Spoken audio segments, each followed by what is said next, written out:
there was a man named Ebenezer Scrooge. He was a hard-working man, but at the same time, he was a miserable, greedy, cruel, and stingy person who didn't know what generosity meant. A day before Christmas, Scrooge and his clerk, Bob Cratchit, were working in the office. Scrooge, as always, was counting his money, while Bob was counting the minutes to go home to his family. It's so cold in this office. Mr. Scrooge doesn't want to turn on the heat. He says it's a waste of money. Suddenly, the front door opened, and Mr. Scrooge's nephew came inside. Merry Christmas, Uncle. Christmas is only a lie. You don't mean that, Uncle. Of course I mean that. Christmas is just an excuse not to work. Besides, what reason do you have to be happy? You're so poor. Come on, Uncle. And what reason do you have to be sad? You're so rich. Bah. Don't get angry, Uncle, and come to our house tomorrow. Me and my wife will be making. Why wouldn't I? Why wouldn't I? I live in a crazy world of fools. Merry Christmas. What is Christmas? It's just an excuse. A time to pay bills with money you don't have. A day, a year older and not a minute richer. Time where you buy gifts you can't afford. But, Uncle, Nephew, go celebrate Christmas your own way, and I'll celebrate mine. I know there are some things I didn't do right and some things I didn't take advantage of. And one of those things is Christmas. Christmas is a time of love, forgiveness, and charity. Christmas is a time where people open their hearts to one another. That's why I say, blessed be Christmas.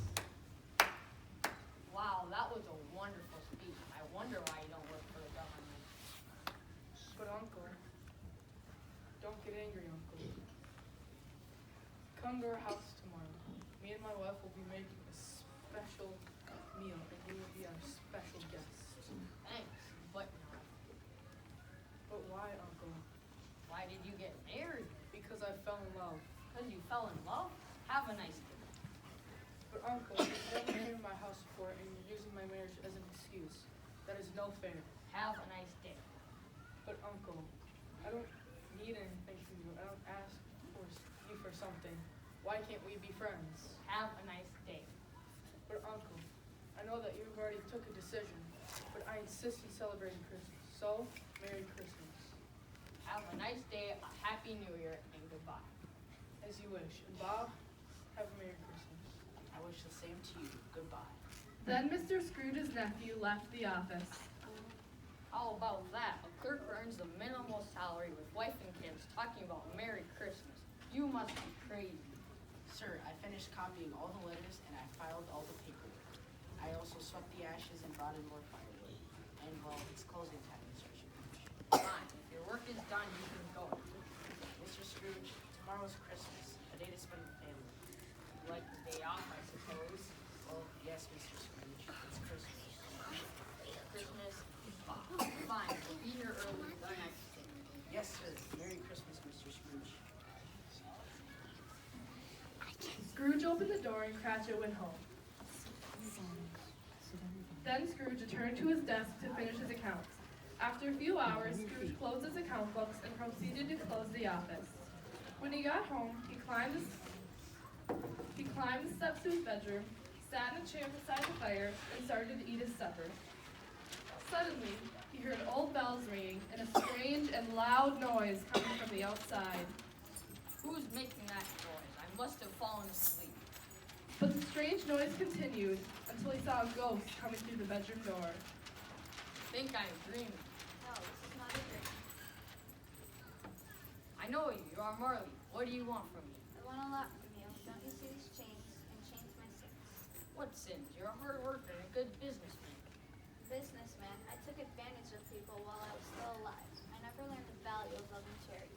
Now I have to wander the earth unable to find peace. Hear me, Scrooge. I am here tonight to warn you. You still have the opportunity to change, and if you don't, the same fate awaits you. Listen well, Scrooge. 3 spirits will visit you. First will arrive tomorrow when the clock strikes 1. Expect the second on the next night at the same hour. The third on the next night at the last stroke of the 12th hour. Then the ghost left the room, floating through the window. Scrooge closed the window and went to bed, shaking in fear, and fell asleep. The next day, when the clock struck 1, Scrooge saw a strange creature beside his bed. Who are you? I am the ghost of Christmas past. Get out of bed and come with me. The ghost took Scrooge through time to a small town which Scrooge started to remember. He then remembered the houses, the church, the river, the bridge, and the people. They cannot see us or hear us. They are shadows that are from the past. Look, the school is not empty. There is a little boy, alone, forgotten by his friends. I know him, poor boy. Now, let's see another Christmas. Then they arrived to a house. This house seems familiar. Oh, this is where I grew up. Yes, it is. And you recognize the little boy sitting alone reading? Yes, it's me. But why is he alone? You must know the answer. Because my parents were always working. That is why my Christmases were so sad and lonely. Come, take my hand. We are running out of time. No, take me back. Don't torture me. Don't blame me. I told you, these are shadows of things that have been. Take me back. Now, we have one more stop. Our time is running out. And they appeared in a garden. Scrooge was now a young man who was sitting in a garden beside a lovely young woman. The woman was crying. I can't marry you, Ebenezer. There's something you love more than me. Nonsense. I love no other woman. That's true. You love money. You love it more than anything. There's nothing wrong in loving money. We got engaged when we were poor and happy being poor. I hope you're happy with the life you've chosen. And the woman ran away from the garden. Old Scrooge and the ghost followed her. When she stopped, Scrooge could see that she was a few years older. Children laughed and played at her feet. A little girl threw her arms around the woman. Can you help me tie my bonnet? Are they her children? Yes, they are. But they could have been yours. The door opened and a man entered carrying many gifts. Father! Stop. Take me home. And Scrooge appeared in his own bedroom.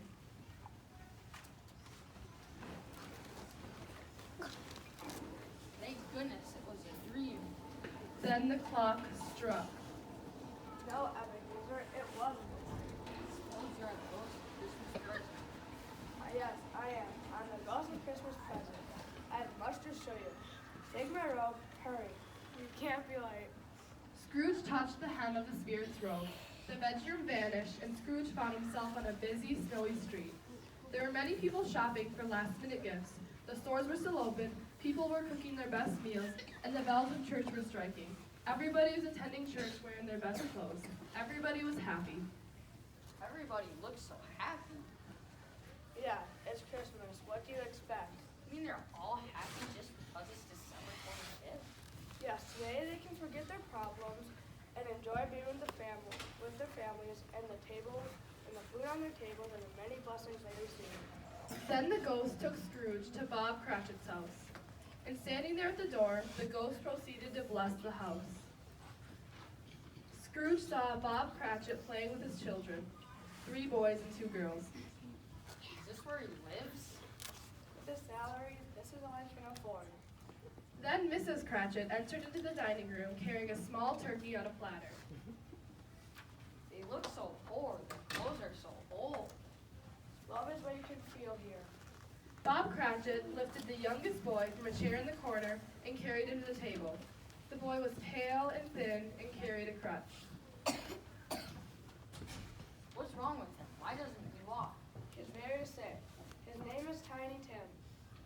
His parents don't have money for a doctor, so maybe he will die. Die, but there must be something that can be done. Please, tell me if he will die. What do you care anyway? That will diminish the world population. At that moment, Scrooge realized that those were his own words and felt sorry for himself. Then he heard his name. Mr. Scrooge, thanks to Mr. Scrooge, we're having this dinner. I wish I could see him to thank him personally. Dear children, it's Christmas. I know, darling. I hope he has a Merry Christmas and a Happy New Year. Let's have a toast to our Christmas and to Mr. Scrooge. Merry Christmas and God bless us all. Meanwhile, it was getting late. The ghost took Scrooge through different places so he could see how people celebrated Christmas. People who nevertheless were poor, as Scrooge used to say, they were happy and enjoyed being together with their families and friends. Suddenly, without a warning, they stood in a room. I know that voice. My nephew. He's having a party. Ha ha ha ha ha. He said that Christmas is only a lie. Told me he was very rich. You should be ashamed. So what, Don? He is very funny, but not a pleasant person. You told me he was very rich. So what? He doesn't do anything with his money. You didn't come to eat last night? They don't like me. No, unless the future changes. How can I change the future? The room disappeared, and they continued their journey. They visited many countries. They traveled to faraway lands. They visited the sick people who felt happy, poor people who felt rich, shelters where people felt hope. It was a long night, and everything happened in just one night. Then, the ghost of Christmas present was gone.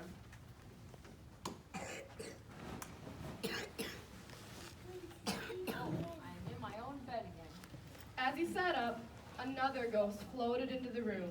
He was dressed in black, and a dark hood hid his face. Who are you? First came the ghost of Christmas past, and then the ghost of Christmas present. Are you the ghost of Christmas is yet to come? Are you here to show me how the future can change?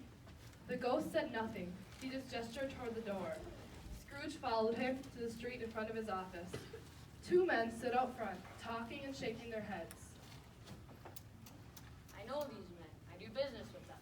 These men like me, even if my own nephew does not. But what are they saying about me? Poor old Mr. Scrooge. I know, I feel sorry for him. They told me he was very sick. Who's taking care of him? No one, he always dreamed how he likes to be alone. You know, he doesn't have any friends either. The ghost started walking, and Scrooge followed him down the street. Then they arrived to a tiny house. You have been here before. This is the Cratchit's house. The ghost took Scrooge into the bedroom. There was Mr. Bob Cratchit sitting beside his son's bed. He was very sick. Why is he crying? Last time I was here, they were so happy. Sleeping in bed was a little kid, but he was thinner and very pale. Mrs. Cratchit came into the bedroom. Darling, what are we going to do? Did you ask Mr. Scrooge for help? Yes. He can't help us, but his nephew will help us. Hope it's not too late. What will we do without our son? Is he going to die? Please, tell me if he will die. Talk to me. The ghost did not answer. Then everything turned dark, and Scrooge appeared in a foggy and cold place. This is a cemetery. Why did you bring me here? The ghost showed Scrooge a grave. Before I get into that grave, tell me, is this the image of what can be or the image of what will be? The ghost did not answer.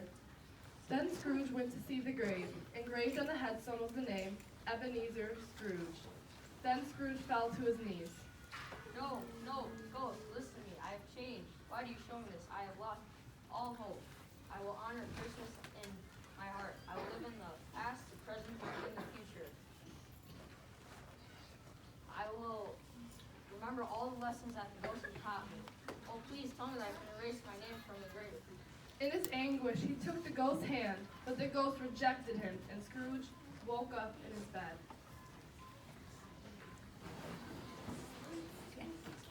Oh, thank you. I've been given another chance. I don't know what day is today or how long I've been with the ghost. I feel like a child, but I don't care. I want to be a child again. Then he heard the church bells striking. Then he saw a boy in the street and shouted. Oh, hey, you. Peter, what day is today? It's Christmas, sir. Christmas morning. Good, I haven't missed it. Then he pulled out a bag of money. He tossed a handful of coins at the boy.